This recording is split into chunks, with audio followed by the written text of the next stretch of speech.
Faut y aller, faut y aller. Non, mais oui, c'est important de prendre conscience de ce qu'on peut risquer quand même. Mais je pense que si on hésite, il faut y aller, se lancer, voir ce que ça donne. Ouais. Ça, c'est un truc que je suis sûr, mais dans tous les domaines, hein, pas investissement, tout. Si on hésite, il faut essayer. Et au pire des cas, il y a un échec, mais il faut pas. Parce qu'aujourd'hui, l'échec, c'est compliqué pour les gens, beaucoup ils ont peur d'échouer. Ouais, c'est sûr. Ce qui est normal, hein. Ouais, c'est sûr. Mais je pense que c'est bien d'échouer et ça t'apprend plein de choses. Que si tu réussis tout dans la vie, à partir du moment où tu as un échec, ça fait mal. Aïe aïe aïe. Aïe aïe aïe.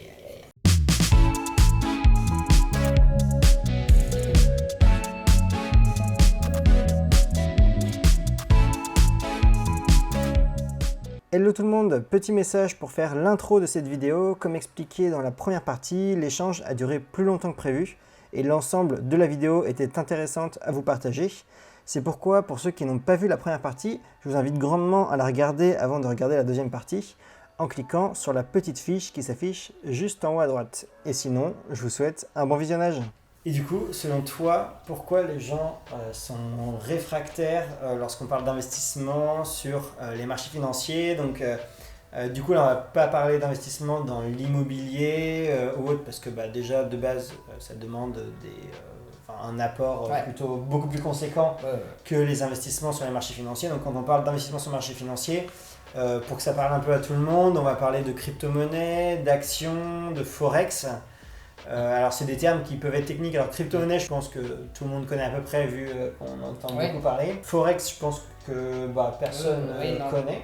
Alors crypto-monnaie, beaucoup de gens sont sûrement entendre un peu parler du Bitcoin, les valeurs comme ça, etc. En gros, juste pour expliquer, la crypto-monnaie, ça va être une valeur numérique. C'est un projet déjà et de derrière, base. derrière chaque crypto-monnaie, on va avoir un projet, une start-up. Ça va un peu se lier un peu comme les actions. Je vais expliquer vite fait après. Mais en gros, le but, c'est que tu mets de l'argent sur une crypto-monnaie, c'est-à-dire que tu mets de l'argent sur un projet, une idée qu'il y a derrière. Et ensuite, si elle prend de la valeur, ça prend de la valeur. Donc, c'est un peu l'idée de la crypto-monnaie. Après aussi, ce qui est intéressant dans la crypto-monnaie, c'est le côté où en fait, on peut faire des transactions à n'importe où, à qui tu veux, sans intermédiaire. C'est-à-dire qu'aujourd'hui. Sans frais aussi. Sans frais aussi. Parce que par exemple, si quelqu'un habite en Amérique, et moi je veux lui faire un virement, si je passe par la banque, donc c'est intermédiaire et ça met un peu de temps.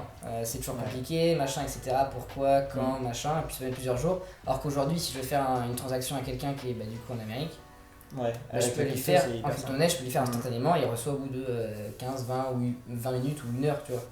Donc ça, c'est vraiment cette accessibilité. Et aussi, il y a tout qui est noté, etc. Enfin, en vrai, il y a une technologie derrière qu'on appelle la blockchain. Là, c'est un peu trop complexe, comme ça. Mais c'est une technologie qui est utilisée de plus en plus par beaucoup de personnes et qui est l'avenir, je pense.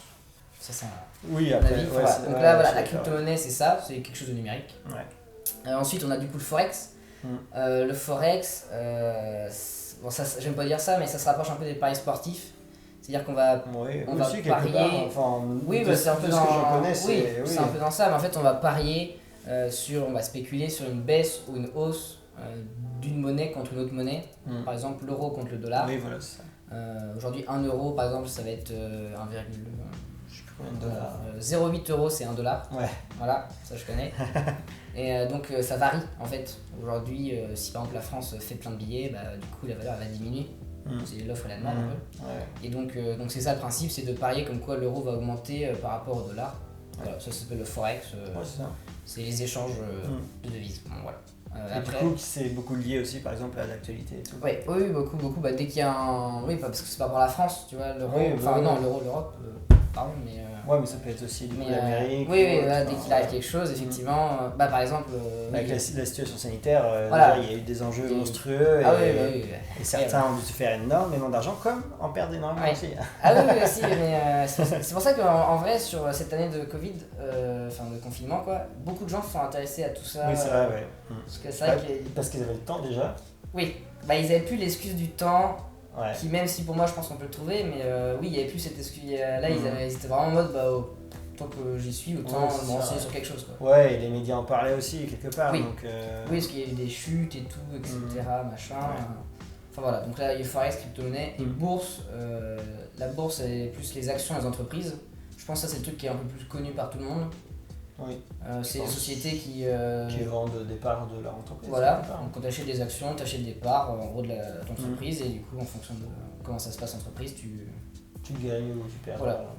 Voilà, non mais oui c'est ça, hein, c'est à peu près, donc c'est ça un peu, donc là c'était un peu théorique quoi.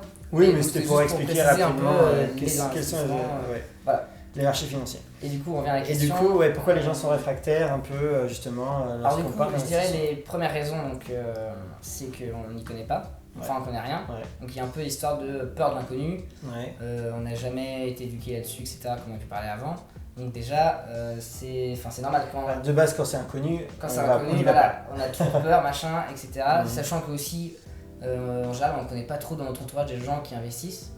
Oui, c'est vrai. Après, ça dépend du milieu social, mais de manière générale, en tout cas, nous, dans notre milieu social, nous, on n'avait personne. Non, ou alors... ou rapidement, quoi. Oui, on n'entend pas trop parler, tu vois. Oui, voilà, mais c'est sûr. Souvent, c'est... Puis il y a aussi le fait qu'on n'entend pas tant parler que ça, donc il y en a qui sont... Ça se trouve, ils voudraient, mais vu qu'ils n'entendent pas parler, ils n'ont pas l'idée de le faire, tu vois. Oui, c'est ça. Donc ça, c'est un peu... Donc ça, il y a cette raison-là. T'as aussi des raisons où dans les médias, etc., il y a souvent eu des trucs comme quoi des gens ont perdu beaucoup d'argent, etc. Mais c'est une réalité. Mais c'est une réalité, aujourd'hui on peut gagner et perdre de l'argent dedans, mais c'est pour ça qu'il faut être éduqué et il faut se former, parce que beaucoup de gens perdent de l'argent. Beaucoup en gagnent aussi. Beaucoup en gagnent aussi, mais en fait il y en a plein qui investissent sans s'informer avant et du coup effectivement ils vont perdre de l'argent et du coup les médias souvent faut qu'il y ait des larmes et du sang. Voilà, non mais voilà, ils aiment bien quand il y a des problèmes, comme ça ils peuvent les mettre, etc. Et donc c'est le côté réfractaire quand il y a eu des crashs boursiers par exemple, des trucs comme ça. Les gens ils retiennent ça, tu vois. Pourtant après il y a eu plein de gens qui sont devenus millionnaires, milliardaires grâce aux investissements. C'est ça qui est ouf. Mais c'est vrai que, t'en as pas parlé, mais je dirais que la crainte principale déjà aussi, c'est ça rejoint un peu l'inconnu, mais on voit des chiffres dans tous les sens. Et en fait, ça rend la chose inaccessible parce qu'on a l'impression... Enfin, évidemment, je ne veux pas dire le contraire et sinon je vais me faire taper sur les doigts par certains, je pense. Mais évidemment, faut être expert... il y a besoin d'experts dans ce milieu-là pour pouvoir investir et pour justement apprendre derrière. Mais sur certains types d'investissements, il y a beaucoup de choses qui existent aujourd'hui qui permettent justement, et c'est ça grâce à Internet aussi notamment, d'apprendre là-dessus sans pour autant être expert. Et c'est peut-être ça qu'on n'a pas conscience aujourd'hui, c'est de se dire que il faut peut-être faire des études justement en banque, finance, etc. Alors que aujourd'hui il y a un peu des passerelles en fait pour justement apprendre. Aujourd'hui c'est quand même accessible. Et après c'est bien effectivement de connaître quelqu'un qui fait ça déjà ou oui, déjà ça rassure. Oui, totalement, c'est ça, c'est le côté réfractaire, c'est que vu que tu connais rien, te lancer comme ça sans connaître personne qui est dedans, puis tu dis vu qu'il y a personne dedans, c'est qu'il y a une raison, c'est que c'est ça. Et après tu te poses 3 milliards de questions et tu vas jamais. Et au lieu de justement essayer de mettre des actions en place, même je sais pas si tu vois un truc sur internet, je sais pas, appeler, envoyer un message, c'est sûr. Pas n'importe quel numéro mais n'appelez pas. Non mais je veux dire rencontrer les personnes et tout et parler avec elles. Je pense que ça peut être intéressant, mais il faut oser. Et aujourd'hui en vrai on n'a rien à perdre. Je parle pour rencontrer les gens, pas investir mais on n'a rien à perdre à essayer de s'informer plus. C'est sûr. Et voir au pire, il y a un mec qui vous fera chier, vous recevrez plein de mails, mais bon après vous vous désabonnez. Et voilà, mais je veux dire, vous avez rien à perdre, si ce n'est rien en fait. Oui, mais c'est pour ça que je trouve que c'est bien de connaître quelqu'un qui est déjà qui a déjà un peu investi, qui s'y connaît. Et renseignez-vous peut-être que dans votre famille, dans votre entourage, il y a des gens dont vous soupçonnez même pas qu'ils ont déjà investi, etc. et qui seront peut-être heureux de vous en parler et de vous apprendre. Donc voilà, n'hésitez pas. Et du coup, toi, est-ce que tu as eu des craintes ou des hésitations au départ et comment tu les as transformées en action? Des hésitations, oui, j'en ai eu. Après, vu que sur une année entière, je me suis vraiment. J'ai vraiment lu des livres, je me suis informé, j'avais pas forcément de crainte dans le sens où je faisais rien, je mettais rien en jeu. Mis à part acheter des livres, j'ai juste acheté des livres et j'avais pas de crainte à voir, je me formais juste, je regardais juste un peu, je lisais ce que c'était, etc. Donc j'ai pas eu de crainte. Après l'hésitation, parce que je connaissais personne qui faisait ça. Oui, c'est vrai. Mais genre pas du tout. Ouais. Ou alors je suis pas au courant, ou alors j'en ai jamais parlé avec certains. Donc ça effectivement j'ai hésité un petit peu. Mais du coup c'est pour ça que j'ai préféré mettre, au lieu d'hésiter et du coup rien faire, je me suis dit autant que je regarde ce que ça donne. Oui comme tu disais, t'avais rien à perdre. Voilà, donc rien à perdre et je préfère avoir, alors c'est ce que je dis tout le temps, mais je préfère avoir des remords que des regrets. Ouais. C'est-à-dire que je préfère faire quelque chose et du coup me dire bon j'aurais peut-être pas dû, plutôt que ne pas faire la chose. Et du coup, de jamais savoir ce que ça va donner. Ouais, c'est sûr.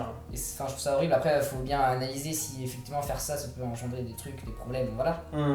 Mais je trouve ça important d'essayer et de voir ce que ça donne. Puis même toute expérience, même si elle est bonne ou mauvaise, c'est toujours intéressant, on apprend quelque chose, etc. Donc, il vaut mieux 1 que 0, quoi. Exactement. Non mais oui, c'est ça. Non mais quelque part, c'est vrai que maintenant, moi, je sais plus si j'ai lu ça dans le livre de Fabien Licard. Effectivement.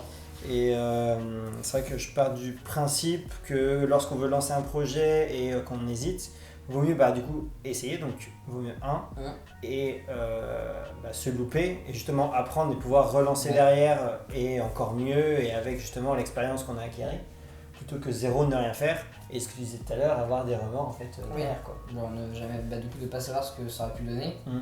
Et du coup rien apprendre finalement en fait de l'échec ou du succès que tu aurais eu exactement. Donc je pense au niveau des craintes, on a fait le tour, on dit les principales. Et après si je devais rajouter c'est le fait que aussi on voit pas mal de chiffres et du coup on se demande s'il faut pas être expert ou quoi. Oui en fait c'est ça un peu, c'est peur de l'inconnu, donc ça rejoint un peu ça en fait finalement.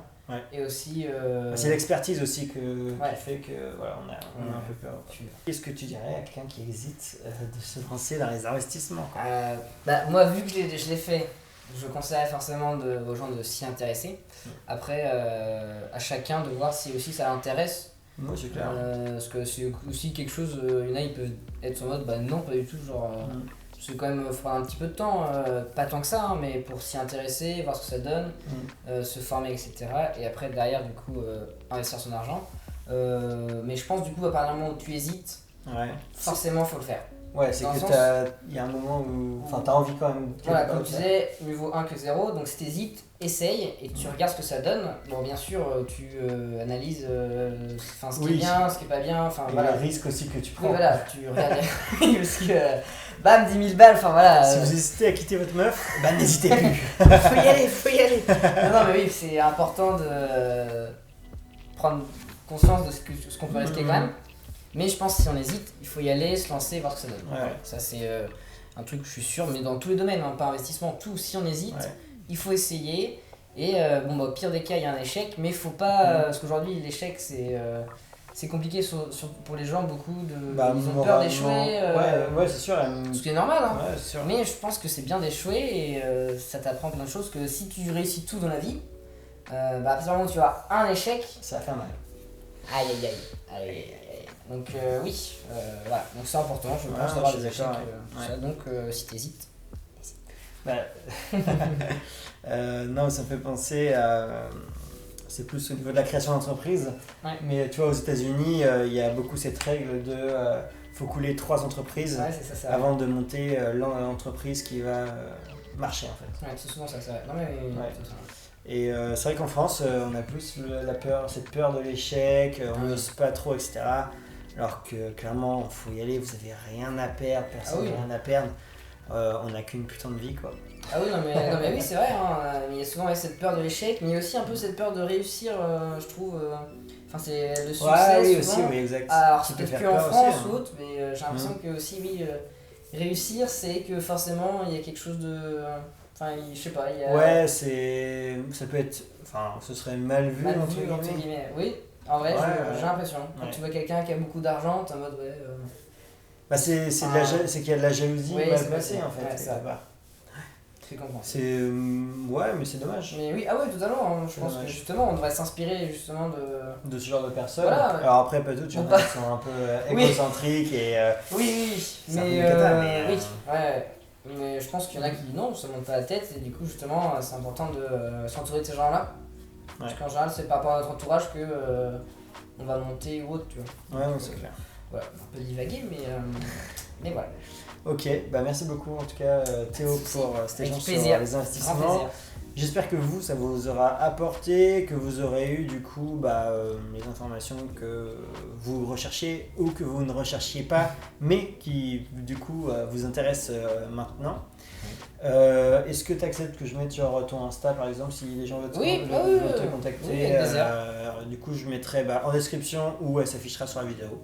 Je vais voir en fonction du montage. Ok, je vais faire le petit truc pour que tu le mettes là si tu veux. Ok, je le mettrai là. Et là, ça va me casser les couilles au montage. Pas de soucis. Merci beaucoup en tout cas d'avoir visionné cette vidéo. On se retrouve pour le prochain épisode sur les projets futurs. J'espère vraiment que ce format vous plaît, que aussi la vidéo et la spontanéité un peu vous parlent. Donc n'hésitez pas du coup à faire vos retours en commentaire. On se fera un plaisir d'y répondre et du coup n'hésitez pas à liker, vous abonner et on se retrouve du coup pour une prochaine vidéo. Ciao!